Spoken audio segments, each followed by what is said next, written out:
ચોરવાડ નગરપાલિકામાં કોંગ્રેસનો સફાયો, ભાજપનો ભગવો લહેરાયો। માળિયા હાટીના તાલુકાના ચોરવાડમાં નગરપાલિકાની ચૂંટણીનું પરિણામ જાહેર થતાં જ કોંગ્રેસનો સફાયો ઘોર પરાજય થયો છે અને સંસદ સભ્ય શ્રી રાજેશભાઈ ચુડાસમા અને તમામ આગેવાનો કાર્યકરોની ભારે જહેમતથી ભાજપનો ભગવો લહેરાયો છે। કુલ 24 બેઠકમાંથી 20 બેઠક ભાજપે કબજે કરી છે। કોંગ્રેસના 10 વર્ષના શાસનનો અંત આવ્યો છે। ધારાસભ્ય વિમલભાઈ ચુડાસમાનો પરાજય થયો છે। જોકે વિમલભાઈના ધર્મપત્ની જલ્પાબેન ચુડાસમા વિજેતા થયા છે। 10 વર્ષના કોંગ્રેસના શાસનનો અંત લાવીને ચોરવાડની જનતાએ પરિવર્તન લાવીને ભાજપના હાથમાં સુકાન આપ્યું છે। સંસદ સભ્ય શ્રી રાજેશભાઈ ચુડાસમા સહિત તમામ ચૂંટાયેલા સભ્યો, આગેવાનો, કાર્યકરો, ભાઈઓ તથા બહેનો વાજતે ગાજતે ફટાકડાની આતશબાજી સાથે ચોરવાડ શહેરના રાજમાર્ગો ઉપર વિશાળ વિજય સરઘસ નીકળ્યું હતું। હવે નગરપાલિકાના પ્રમુખ તરીકે કોણ આવશે તે બાબતે અનેક અટકળો થાય છે અને અનેક ચર્ચાઓ થાય છે, પરંતુ જાણવા મળ્યા મુજબ પ્રમુખની સીટ સામાન્ય મહિલા માટે અનામત છે। એટલે સંસદ સભ્ય શ્રી રાજેશભાઈ ચુડાસમાના મોટા બાપુજી હીરાભાઈ ચુડાસમાના ધર્મપત્ની અને સંસદ સભ્ય રાજેશભાઈ ચુડાસમાના મોટા બા બેનાબેન ચુડાસમા પણ વિજેતા બન્યા છે। એટલે રાજેશભાઈ ચુડાસમાના મોટા બા બેનાબેન ચુડાસમા કદાચ નગરપાલિકાના પ્રમુખ તરીકે એ પણ આવી શકે છે અને બેનાબેનનું નામ પણ ચર્ચામાં છે। બાકી ભાજપનું જે મોવડી મંડળ કરશે તે નક્કી થશે તેવું જાણવા મળે છે। ચોરવાડની જનતામાં ખૂબ જ ભાજપના કાર્યકરોમાં ખૂબ જ ઉત્સાહ જોવા મળ્યો છે। જે દર્શક મિત્રોએ સુપરફાસ્ટ ચેનલને સબસ્ક્રાઈબર નથી કરી તેમણે તાત્કાલિક સબસ્ક્રાઈબર કરી લેવી।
માધાભાઈ બોરીચા, પૂર્વ ધારાસભ્ય, પૂર્વ જિલ્લા ભાજપ પ્રમુખ જુનાગઢ,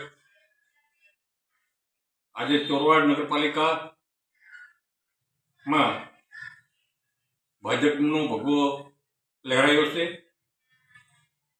કુલ 100 વોર્ડની 24 બેઠકોમાંથી ભારતીય જનતા પાર્ટીને 20 બેઠક ઉપર સ્પષ્ટ જનાદેશ મળી ચૂક્યો છે।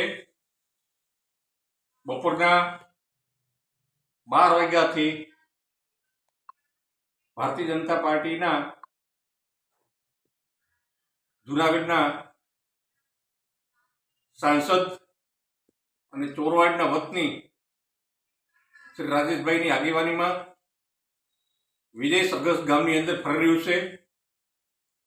છેલ્લા 10 વર્ષથી ચોરવાડ નગરપાલિકામાં કોંગ્રેસનું શાસન હતું. સોમનાથના ધારાસભ્ય વિપુલભાઈ ચુડાસમા અને એમના ધર્મપત્ની નું પણ આ નગરપાલિકા ઉપર 10 વર્ષથી આધિપત્ય હતું. આ વખતે ચોરવાડની જનતાએ સોમનાથના ધારાસભ્ય વિમલભાઈ ચુડાસમાને વોર્ડ નંબરમાં પરાસ્ત કર્યા છે અને કોંગ્રેસના 10 વર્ષના શાસનને ફગાવીને ભારતીય જનતા પાર્ટીને સત્તાનું સુકાન સોંપીને પરિવર્તન કરીને ભાજપના રંગે રંગીને આખા ચોરવાડને આવનારા દિવસોની અંદર વિકાસની ઉચ્ચતમ હરણફાળ ઉપર લઈ જવા માટેનો એક પ્રયાસ કર્યો છે, જેનો માહોલ અને આનંદ આખા ગામની અંદર છવાયેલો છે અને લોકો ઠેર ઠેર ફટાકડા અને મીઠાઈ વેચીને આ ઉત્સાહ અને આનંદને વધાવી રહ્યા છે. આવતા દિવસોની અંદર ચોરવાડની અંદર શાસન નગરપાલિકાની અંદર ભારતીય જનતા પાર્ટીનું સ્થાપિત થશે. ભાઈ શ્રી રાજેશભાઈ અને ભારતીય જનતા પાર્ટીની ટીમ અહીં આગળ બિલકુલ મજબૂત બનીને ઉભરી આવી, જેના માટે હું પણ એક આ ગામના વતની તરીકે ચોરવાડની જનતાનો અને સૌ કાર્યકર્તાનો ખૂબ ખૂબ આભાર માની મારી વાતથી વિરામ આપું. સસ્તું ભારત માતા કી જય. વંદે માતરમ.